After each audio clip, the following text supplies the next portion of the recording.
দারুণ খবর, আমাদের গোদাগাড়ি প্রেমতলী ঠাকুরঘাটের নিচে গ্যাসের সন্ধান পাওয়া গেছে।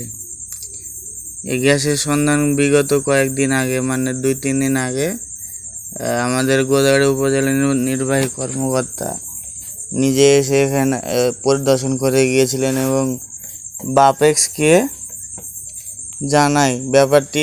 কিন্তু বাপেক্সে ব্যাপারটি জানার পরে আজকে এসে গ্যাসের পরীক্ষা নিরীক্ষা করে তারা জানতে পারে যে এখানে গ্যাস আছে।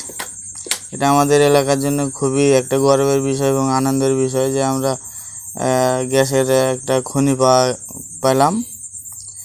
এখন আপনারা এখান থেকে যে যার মতো গ্যাস নিতে পারেন, কোনো সমস্যা নাই।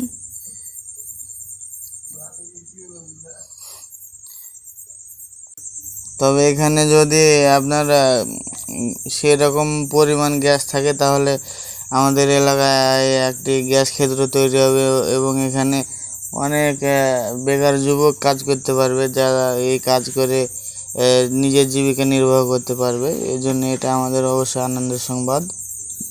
তো আপনারা সবাই সুস্থ থাকুন, ভালো থাকুন। আসলে নিউজটি দ্রুত শেয়ার করুন এবং সকলকে জানিয়ে দিন। ধন্যবাদ।